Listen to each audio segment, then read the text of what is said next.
Hi అండి అందరికీ. ఇక్కడ ఏం చేస్తున్నా అనుకుంటున్నారు కదా, చికెన్ కర్రీ చేస్తున్నా కట్టెల పొయ్యి మీద.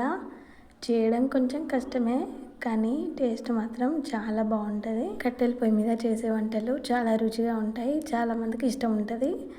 అలాగే మా హస్బెండ్కి కూడా చాలా ఇష్టం. సో అందుకని ఈరోజు చికెన్ అయితే నేను కట్టెల పొయ్యి మీద చేస్తున్నా. ఎట్లా చేయాలి ఏంటి అనేది వీడియోలో చూసేయండి. ముందు వీడియోలో మట్టి పొయ్యి ఎలా వేయాలి అని నేను ఒక వీడియో చేసిన, చూసేయండి. ఇది కొంచెం కొత్త కదా, నేను ఫస్ట్ టైం వేసిన మట్టి పొయ్యి.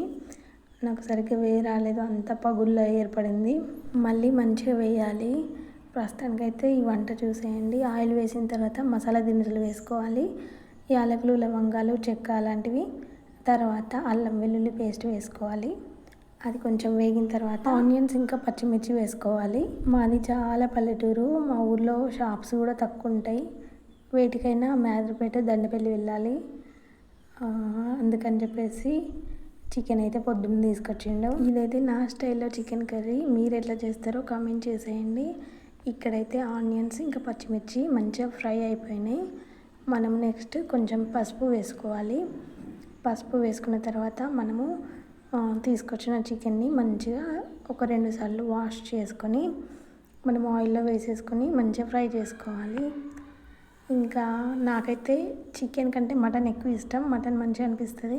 మా హస్బెండ్కి ఏమో చికెన్ ఇష్టం, అంటే మటన్ కూడా తింటాడు, బట్ చికెన్ అంటే ఇక ఫేవరెట్. కట్టెల పొయ్యి మీద ఎంతమందికి వండడం ఇష్టమో కామెంట్ చేసేయండి. మాకైతే సిలిండర్ అయిపోయిందనుకో, అంటే వెంటనే రాదు కదా. ఒక్కోసారి సండే అయితే మా ఊర్లోకి రావు. ఇక రానప్పుడు ఒక 1 డే 2 డేస్ అయినా సరే మేము బయటనే వంట చేస్తాం. ఎందుకంటే టేస్ట్ బాగుంటుంది. కట్టెలు ఉంటాయి, పల్లెటూరు కదా, అన్ని రకాలు దొరుకుతాయి. చేయడానికి కూడా అంత పెద్ద కష్టం ఏమనిపించదు. ఇంకా కొంతమంది కష్టంగా ఫీల్ అవుతారు సిటీ వాళ్ళు అట్లా, ఎందుకంటే దానికి అలవాటు పడిపోయిన వాళ్ళు కట్టెల పొయ్యి మీద కష్టం చేయడానికి. బట్ నాకైతే ఇష్టం.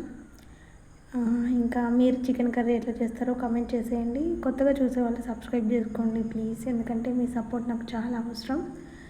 ఎందుకంటే మీకు చాలా వీడియోస్లలో చెప్పిన యూట్యూబ్ తప్ప ఇక నాకు వేరే ఆప్షన్ లేదు ఇంట్లో ఉండి వర్క్ చేయడానికి. సో అందుకనే యూట్యూబ్ ఛానల్ స్టార్ట్ చేసిన. ఇక్కడైతే చికెన్ కర్రీ అయిపోవడానికి వస్తుంది. నేను ఇప్పుడు వేసిన పేస్ట్ ఉంది కదా, అందులో ఆనియన్స్ ఇంకా ఎండు కొబ్బరి, యాలకులు, లవంగాలు, కొంచెం చెక్క, అవి కొంచెం ఆయిల్లో ఫ్రై చేసి మిక్సీ పట్టిన దాన్ని, ఆ పేస్ట్ని ఇప్పుడు వేసేసి కొంచెం వాటర్ పోసేసి ధనియా పౌడర్ అవి వేసేసి కొంచెం ఉడకనిద్దామని చెప్పేసి పెట్టేసిన. అట్లా ఒక 10 మినిట్స్ తర్వాత చూడండి మంచిగా దగ్గరికి ఫ్రై అయిపోయింది. ఇప్పటి వరకు నా వీడియోస్ చూస్తూ సపోర్ట్ చేసే వాళ్ళందరికైతే ఖచ్చితంగా థ్యాంక్స్ చెప్పాలండి. ఎందుకంటే మనకు తెలిసిన ఫ్యామిలీ మెంబర్స్ కానీ, అంటే చుట్టాలు కానీ, వాళ్ళు అలాంటిది మనకు సపోర్ట్ చేయరు. మీరెవరో కూడా తెలియదు, అందరూ సబ్స్క్రైబ్ చేసుకునే సపోర్ట్ చేస్తున్నారు చూడండి. నాకు నిజంగా థ్యాంక్స్ అని చెప్పాలి మీ అందరికీ. ఇంకా ఇక్కడైతే అన్నం అయిపోయింది, ఇంట్లోనే చేసిన అన్నం. ఈ చికెన్ కర్రీ మాత్రం బయట చేసిన. ఇంకా మా రోషన్ బాబు హాలిడే అని చెప్పేసి బయట ఆడుకోవడానికి వెళ్ళిండు. అందుకని చెప్పేసి మరియ పాప ఇంకా మా హస్బెండ్ ఇంకా మేమైతే ముగ్గురం తినేస్తున్నాం.